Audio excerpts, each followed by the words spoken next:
अस्सलाम वालेकुम नाज़रीन। उम्मीद करता हूँ आप सब अल्लाह के फज़ल व करम से खैरियत से होंगे। वेब डिज़ाइनिंग की एक नई वीडियो के साथ हाज़िर खिदमत हूँ। आज भी हम एक सिंपल सी एक वेबसाइट बनाने की कोशिश करेंगे और इसमें जो हम यूज़ करेंगे सीएसएस और डिज़ाइन जो है वो हम करेंगे W3 स्कूल का। तो सबसे पहला काम क्या करना है कि हम एक फ़ोल्डर बनाएँगे और फ़ोल्डर को हमने के राइट क्लिक करने के बाद आपने उसका नेम जो है रीनेम कर लेना है अपने हिसाब से। मैं इसमें जो है वो कर देता हूँ एएएस, यानी कंपनी का नाम है एक शॉर्ट एडवांस एग्रीकल्चर सिस्टम। और उसके बाद आप उसके अंदर जाएँगे आप तो एक और आपने फ़ोल्डर बनाना है सेम उसी तरह और उसका नाम आपने इमेजेस रख देना है। और इमेजेस के अंदर जो है हमें तकरीबन हमें तकरीबन 4 लोगों की पिक्चर चाहिए होंगी। ये मैंने अपने कोलीग की पिक्चर ले ली है और उसके बाद मैंने यूज़ किए एक 8 और पिक्चर है, एक मेन जो भी हमारा बैकग्राउंड होगा और 8 पिक्चर और जो हमारे प्रोजेक्ट की हैं। तो इन्हीं को हम यूज़ करेंगे उसके वेबसाइट के अंदर और सिंपल एक जो है वो वेब बनाने की कोशिश करेंगे और मुझे उम्मीद है कि इसके से मेरे साथ-साथ आप भी जो है लोगों को भी काफ़ी कुछ सीखने का मौका मिलेगा जो बिल्कुल बिगिनर हैं, ये बिल्कुल उन्हीं के लिए है मेरी तरह। और ये पिक्चर आप देख लें, नेम आप लोगों ने देख लेने हैं अपने हिसाब से इनको रख लेना है। तो अभी हम बैक जाएँगे, ये इमेजेस फ़ोल्डर हमारा और मेन फ़ोल्डर हमारा था एएएस। तो उसके बाद हमने क्या करना है कि अभी हम जाएँगे अपने विजुअल स्टूडियो में और आपके पास अगर कोई और कोड एडिटर है तो आप उसको खोलेंगे। और यहाँ से हम फाइल के बाद हम जाएँगे ओपन फ़ोल्डर और ओपन फ़ोल्डर को उसके बाद हम डेस्टिनेशन डेस्कटॉप पे हमारा फ़ोल्डर पड़ा है और ये एएएस इसको हम क्लिक करेंगे और नीचे जो सिलेक्ट की ऑप्शन है उसके साथ हम इसको सिलेक्ट कर देंगे। तो जैसे हम इसको सिलेक्ट करेंगे तो हमारा फ़ोल्डर जो है वो हमारे कोड स्टूडियो में खुल जाएगा। तो ये इसकी जो वेलकम विंडो है इसको तो पहले हम करते हैं बंद। जी, तो ये हमारे सामने हमारा फ़ोल्डर सेलेक्ट हो गया। अब उसके अंदर हमारा एक और फ़ोल्डर है इमेजेस, उसको अगर हम क्लिक करते हैं तो हमारी सारी पिक्चर जो हैं, ये हमें उसके अंदर नज़र आ रही हैं। अब ये हमारा न्यू का ऑप्शन मैंने पहले बता चुका हूँ कि यहाँ पे रहते हुए भी हम नई फ़ाइल और फ़ोल्डर जो है, वो बना सकते हैं। अब हमने ये जो फ़ाइल बनानी है, ये हमारी मेन फ़ोल्डर के अंदर आएगी। तो न्यू फाइल वाले को क्लिक करेंगे और यहाँ पे हम इसका नाम जो है वो रखेंगे हम मेन आगे dot H T M L. ये हमारी first H T M L की फाइल बनेगी और ये हमारे सामने हमारी ब्लैंक फाइल जो है वो होगी तैयार। अब यहाँ पे सबसे पहले हमने क्या करना है कि अपने बेसिक जो इसके कोड हैं एच टी एम एल के उसको हम लिख देंगे। सबसे ऊपर वाली लाइन में डॉक टाइप आएगा। डॉक टाइप जो है इसकी कोई भी फंक्शन नहीं होता, सिंपल एक जो है वो ताकि बताना होता है कि हम इसके साथ क्या कर रहे हैं, क्या करने लगे हैं, ठीक है। डॉक टाइप हमारा क्या है एच टी एम एल, यानी हम अपनी एच टी एम एल लिखने लगे हैं। और उसके बाद दूसरा कोड जो है वो है इसका एच टी एम एल जो मेन हमारा आएगा। H T M L start होगा और उसके बाद क्लोज होगा और क्लोज वाले को हम नीचे ले आएंगे क्योंकि हमारा सब कुछ जो है वो उसके अंदर ही होगा। और एचटीएमएल के बाद हम एक हेड होता है, हम हेड को जो है वो उसका टैग लगा लेते हैं। और उसके बाद हेड के बाद हमने एक होता है बॉडी। तो बॉडी वाला टैग जो है वो less than greater than sign के साथ बताया लगता है। क्लोज के लिए स्लैश उसमें होती है। ये हमारा हो गया। तो ये हमारे मेन टैग जो है हो गए। अब हेड के अंदर जो हमने 2-4 लाइनें लिखनी है वो लिखेंगे और उसके बाद बाकी चीज़ें बॉडी के अंदर होगी। इसमें हेड में अब ज़्यादा कुछ नहीं है, सिर्फ क्योंकि चूँकि बहुत सिंपल सी एक वेबसाइट हम बना रहे हैं, तो इतने कोड जो है ये आप उसको ज़ुबानी रट लें। ये तो हर सूरत में आपने आँखें बंद करके लिख देने हैं। और उसके बाद हेड के अंदर सबसे पहले भी आप स्टार्ट में भी लिख सकते हैं और उसके बाद भी लिख सकते हैं। हम बस लिखते हैं टाइटल। तो simple less than greater then brackets के अंदर हम टाइटल का वर्ड लिखेंगे और उसके अंदर आप लिख देता हूँ मैं AAS LLC। तो ये हमारा वेबसाइट का टाइटल हो जाएगा। जब ये खुलेगी तो सब टॉप पे हमारा जो है ना ब्राउज़र के ऊपर आ रहा होता है कि क्या चीज़ हमें खोली है। उसके बाद अब हमने मेटा टैग एक लगाना है जो फ़ॉन्ट के लिए होता है।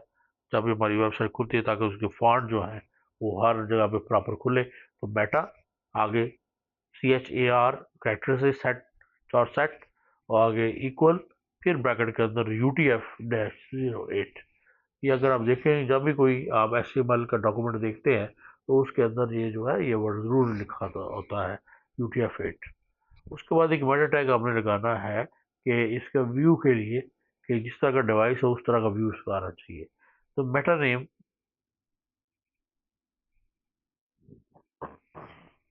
उसके बाद नेम, कॉमर्स में व्यू पोर्ट, उसके बाद आ जाता है कंटेंट, कंटेंट के बाद उसके आगे इक्वल विड्थ, और विड्थ जो है आएगी device width, device dash width, और कॉमा, उसके बाद हम इसको लिख देंगे कि रेशियो स्केल जो है, रेशियो स्केल इसका हम कर देंगे 1। इसका टैग इसका क्लोज कर देंगे। चाहे तो अगर हम टैग क्लोज नहीं करते तो हमें एक रेड कलर का एरर आता रहेगा, तो ये प्रॉपर कोड जो है वो उसमें चलेगा नहीं। तो हर कोड को जो स्टार्ट करना है उसको, अब यहाँ पे हमने लिंक स्टाइल शीट href के अंदर, यहाँ पे हमने अब जो स्टाइल शीट का जो रेफरेंस देना है वो देना है हमने W3 स्कूल का। अब W3 स्कूल बहुत अच्छी वेबसाइट है, आप उसके आप जा सकते हैं, बहुत सारे फ्री उसमें कोर्सेज हैं और आप क्लासेस ले सकते हैं। आप उसके बाद टेस्ट देने के बाद बड़ी अच्छी सर्टिफिकेशन भी जो है वो ले सकते हैं, और कुछ ज़्यादा उसकी कीमत भी नहीं है। तो www.w3schools.com/ अब आप कहेंगे W3 CSS में नेम हो जाएगा, और उसके बाद कर देंगे हम डॉट। ये हमारे हेड टैग हमारा कंप्लीट हो गया। इससे ज़्यादा हम इसमें कुछ नहीं लगाएंगे क्योंकि हम कोई भी जावा का काम नहीं कर रहे, कोई भी इनोवेशन वगैरह नहीं लगा रहे। हम जो W3 के स्कूल की जो CSS है उसी को हम उसकी क्लासेस को यूज़ करेंगे। तो इसको अगर हम फिलहाल अगर करते हैं कॉपी, यहाँ पर हम इसको पेस्ट, और उसको हम करेंगे रिफ्रेश। तो रिफ्रेश करने के बाद ये सिंपल हमारा सबसे टॉप पे हमारा AAS जो हमने टाइटल लिखा है वो तो आ रहा होगा, बॉडी के अंदर हमें कुछ भी शो नहीं होगा, बॉडी के अंदर हमारा कुछ भी शो नहीं हो रहा होगा। अभी हम चलते हैं अपनी बॉडी में। बॉडी के अंदर अब हम स्टार्ट करेंगे अपनी HTML को लिखना कि जो हमें डिस्प्ले होती है। मैं काफ़ी जो बताता रहता हूँ कि जो भी हमें वेबसाइट पर नज़र आ रहा होता है सब बॉडी के अंदर लिखा होता है। तो सबसे पहले हम एक कमेंट लिख देते हैं, एंगल का साइन, उसके बाद सेमीकोलन, डॉट डॉट डॉट, उसके बाद जो भी हम लिखेंगे वो मैसेज सर्व किया जाएगा, वो उसका कोई फंक्शन नहीं होगा क्योंकि एज अ कोड वो काम नहीं करेगा। तो सब सर्किट हमने कर दिया। हम नैब बार बना रहे टॉप, हमारी नैब बार जो होगी ये टॉप पे रहेगी, या ये स्टिकी होगी टॉप पे रहेगी, ये इधर उधर नहीं होगी, नीचे नहीं आएगी। तो सबसे पहले हम एक डिव को क्रिएट करते हैं, और डिव का जो क्रिएट करने के बाद क्लोजिंग डिव को नीचे ले आएंगे, और इसके अंदर हम एक क्लास लिखेंगे, और क्लास हमने लिखनी है हमारी W3 स्कूल की। तो क्लास जो है वो पहले लिख देते हैं हम W3 जी। तो इसको हम दे देंगे W3-bar, और एक और स्पेस देके दूसरी क्लास का नाम देंगे W3 वाइट, और फिर एक क्लास होगी W3 वाइड। ये डिफरेंट क्लास के नेम है, जैसे ही हम देंगे इसमें ये एक CSS लिखने का एक और भी तरीका होता है।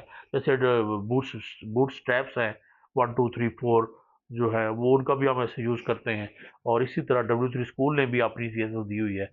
हम सिर्फ क्लास का नाम लिख देंगे और ऑटोमेटिकली हमें CSS लिखने की जरूरत नहीं है, जो भी उसकी डिज़ाइनिंग होगी वो इसके ऊपर अप्लाई हो जाएगी। तो हम जो इस डिव में को हमने जो क्लासेस के नेम दिए हैं वो W3-bar, W3 वाइट होगा उसका कलर, W3 वाइट बड़ा सा होगा, और W3 पैडिंग उसकी आ जाएगी इससे, और W3 कार्ड, यानी वो कार्ड की सूरत में वो यानी होगी हमारी डिव, या हमारा जितना कंटेंट है या जो भी है। तो ये हमने उसको क्लासेस दे दी हैं। अब इसके अंदर हम जो भी उसको देंगे, आइटम्स देंगे या जो कुछ भी लिखेंगे उसके ऊपर ऊपर वाली क्लास जो है वो अप्लाई होंगी। तो यहाँ पे हम एक एच रेफरेंस देते हैं। तो एच रेफरेंस हैशटैग के अंदर हमने लिखा हैशटैग होम, तो उसको क्लास का नाम दे दिया हमने W3 bar, और एक और क्लास उसके साथ अगर हम कर दें तो ऊपर ऑलरेडी दी हुई है हमने item dash item, W3 bar-item, और W3 बटन। ये जो है ना बटन के लिए, बटन को डिज़ाइन के लिए उसकी जो है ना ये क्लास होगी। तो उसके बाद जो है एक हम टैग के अंदर हम जो है जो हमने टाइटल सा लिखना है, तो कंपनी का नेम लिखें कुछ बोले, तो हम पहले क्या करते हैं कि या तो एएस पूरा से कर दें, या जो भी अपनी कंपनी का नाम हम लिखना चाह रहे हैं, नहीं तो हम इसको थोड़ा सा चेंज कर सकते हैं कि ए कर देते हैं और आगे कर दें सिस्टम्स। तो जैसे लिखा नजर आएगा, तो ए आगे ऐसे एडवांस सिस्टम्स लिखा नजर आएगा। ये क्लासेस जो भी दे रहे हैं हमें, वो क्लासेस जो है वो होती हैं कि आप डब्ल्यू स्कूल से जाके उसकी जो CSS है वहाँ से इसको याद कर सकते हैं, और फिर अगर आप देंगे तो जो डिज़ाइन आपको चाहिए वो दे सकते हैं। यहाँ पे कमेंट लिखते हैं, कमेंट लिखने के लिए जैसे मैंने बताया angle colon dash dash dash, और उसके अंदर जो भी हम कमेंट लिखते हैं, जैसे दूसरे सॉफ्टवेयर में कमेंट लिखा जाता है, जैसे VBA में आप एपस्ट्रॉफी डाल देते हैं, और पाइथन में हैशटैग लगाते हैं, और इसी तरह इसमें एंगल जो है वो कोलन के बाद लगाया जाता है कि जितने भी लिंक्स हैं, यानी float all links to the right side and we hide them on a small screen. जब छोटी स्क्रीन होगी तो उसमें वो हाइड हो जाएंगे। अब हम एक और डिव बनाते हैं, और डिव में क्लास बनाएंगे। क्लास के अंदर अब ये क्लास जो होगी हमारी, ये इसमें W3, और ऑलरेडी जो हमने लिखी है वो सेशन आ रही है, तो हम W3 और उसको राइट कर देते हैं, क्योंकि हमने सबको राइट करना है। तो जैसे ही W3 राइट करेंगे तो जो भी इसके अगेंस्ट CSS बनी होगी वो अप्लाई हो जाएगी। और एक और CSS W3 hide dash small, W3 dash hide dash small, एक ये हमारी क्लास हो जाएगी, लग जाएगी। अभी इसके अंदर हमने एक ए टैग लगाना है, और एंकर टैग इसके अंदर जो है हम क्या करेंगे, href, और उसके बाद कॉमा के अंदर अभी हमने यहाँ पर अपने वो जो जैसे हमारे प्रोजेक्ट्स अबाउट अस और कॉन्टैक्ट अस वगैरह जो बनाते हैं हम वो बनाएंगे। तो सबसे पहले हम क्या करते हैं कि हैशटैग, और हैशटैग में आप लिखेंगे प्रोजेक्ट्स।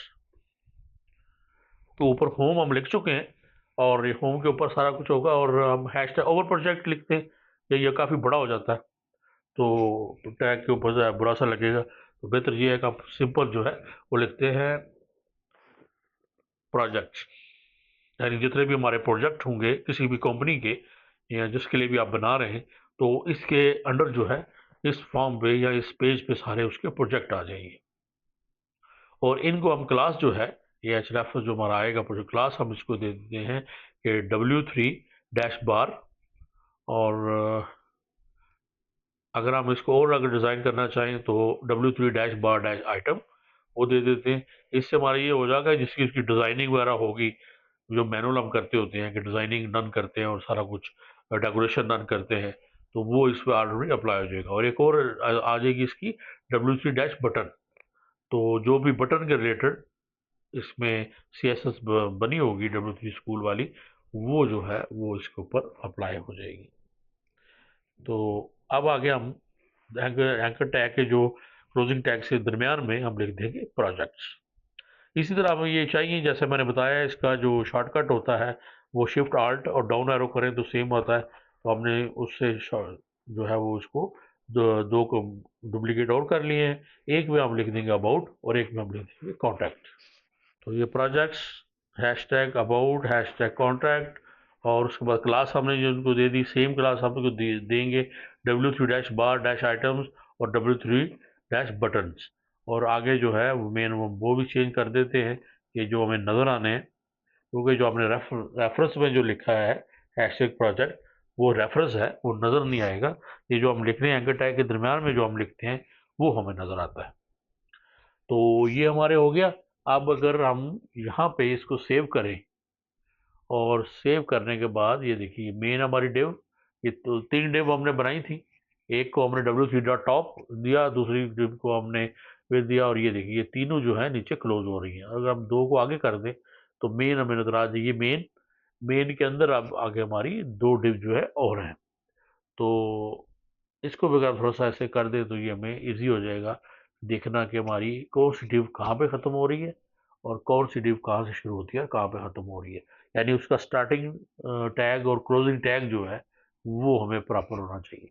और इन केस अगर यहाँ पे होता है, अगर आपको ये रेड साइन सा नज़र आता है, तो इसका मतलब ये है कि आपने कहीं पे कोई मिस्टेक की हुई है जिससे वो रेड है, अदरवाइज रेड जो है वो नहीं आना चाहिए। तो हम अगर दोबारा से उसको जाते हैं और इसको रिफ्रेश करें अपने पेज को, तो ये देखिए ये टॉप पे ये सिस्टम लिखा आ रहा है, नीचे हमारे प्रोजेक्ट्स अबाउट और कॉन्ट्रैक्ट आ रहे हैं ये, लेकिन ये लेफ्ट साइड पे है, इनके ऊपर सीएसएस जो है वो अप्लाई हमें नज़र नहीं आ रहा। तो मैंने देखना होगा कि हमने या तो उसकी जो क्लास है जो मैंने लिखी है डब्ल्यू जी स्कूल की, उसमें किसी में स्पेलिंग मैंने कोई गलत लिख दिया है, तो उसके लिए रेक्टिफाई करना पड़ेगा, क्योंकि इसको हम ऑलरेडी लगा चुके हैं, प्लस उसको सीएसएस दे चुके हैं कि ये किस तरह आना चाहिए। सबसे तो सबके टॉप पे आना चाहिए, और फिर इसके अंदर जो अंडरलाइन आ रहा है और ये जो डिज़ाइन है इसका, तो इसके लिए हम आते हैं, सबसे पहले तो देखते हैं कि कहाँ पे हमने मिस्टेक की है। और डिव क्लास टॉप 3, और नीचे div class W3 dash top, W3 bar, W3 wide wide and W3 padding and W3 card, HRF home. ये देखिए एक तो रेड नज़र आ रहा है, ये छोटा सा साइन, एक तो इसको ख़त्म करेंगे, हमने इन्वर्टेड कॉमर्स के अंदर जो है वो लिखना। ये देखिए साइन हमारा ख़त्म हो गया। और इसके बाद जो है इसमें W3 बार आइटम्स है, और नीचे अगर हम आ जाएं तो हमारे सारे प्रोजेक्ट अबाउट कॉन्ट्रैक्ट, और मेरे ख्याल में मुझे कोई एरर नज़र नहीं आ रहा, तो यहाँ पे फिलहाल तो ऐसा कुछ एरर नहीं है। और ऊपर अगर हम देखें तो HTTPS dash dash www3 dot schools, okay, ये स्कूल हमने लिखे, साथ इसके एस है, w3schools.com। तो ऐसे इसको हम सेव करेंगे, और सेव करने के बाद हम करते हैं रिफ्रेश। तो ये देखिए ये हमारी अब इसके ऊपर हमारा जो सीएसएस हमारा जो W3 स्कूल का था वो अप्लाई हो गया, कि हमारा जो लोगो है ए सिस्टम वो आ रहा है हमारा राइट साइड पर, और हमारे प्रोजेक्ट अबाउट और कॉन्टैक्ट जो है वो लेफ्ट साइड पर आ रहे हैं। ये थी हमारे, मेरे ख्याल में इतनी छोटी सी वीडियो को इतने ही रखते हैं। आज हमने अभी जो है वो टॉप, हमने नैव जो है वो हमारी कंप्लीट हो गई, और ये नैव को हमने W3 स्कूल की सीएसएस बनाया है। और आप कोड को एक दफ़ा दोबारा से देख लीजिए, डॉक्टर HTML हेड में टाइटल है, मेटा टैग और मेटा नेम, और उसके बाद लिंक किया हमने W3 स्कूल की CSS को। और उसके बाद हमारा मेन जो है वो है टॉप नेव, हमने डिव एक बनाई, उसको हमने क्लास का दे दिया W3 डॉट टैब। उसको दूसरी क्लास जो है वो हमने बनाई है, जिसमें हमने मेन जो है अपना होम टैग जो है वो लिखा, और उसके बाद हमने एक नेव जो है प्रॉपर उसकी तरह जो होम टैग है उसके अंदर भी आगे जाकर, जैसे हमने जो लोगो सब बना था हमारा, उसको आपने देख लेना कि ये जो बोल्ड है और सिस्टम्स आगे जो है वो नॉर्मल है। यानी आप कोड लिखते लिखते उसके अंदर भी जो है वो इसका डिज़ाइन का कोड इसका लिख सकते हैं। उसके बाद जो डिव बनाई हमने W3 राइट और W3 हाइट स्मॉल, उसमें हमने 3 जो है वो पेज नंबर और दे दिए। एक का नाम प्रोजेक्ट्स, दूसरे का नाम अबाउट, और तीसरे का नाम कॉन्टैक्ट। तो डिटेल में जब हम चलेंगे तो हम देखेंगे कि हम कैसे इनको हमने यूज़ करना है, कहाँ प्रोजेक्ट में कौन क्या आएगा, अबाउट और कॉन्टेंट में आपको पता ही है क्या आएगा। तो इंशाल्लाह इस वीडियो को जो है वो यहीं पे करते हैं स्टॉप। आप जो है इसको यहाँ तक ज़रूर देखिए, और टॉप डेव जो है वो कैसे बनी है।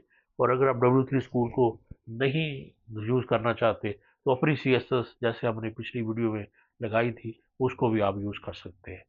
तो इंशाल्लाह फिर मिलते हैं अगली वीडियो में। अगली वीडियो से हम टॉप नेव के बाद अब चलेंगे इसकी मेन जो है वो जो हेडर इसका है और मेन बाकी जो चीज़ें हैं उसके ऊपर काम करेंगे। तो फिर तब तक के लिए मुझे इजाज़त। अपना बहुत ख्याल रखिए। अल्लाह हाफिज़।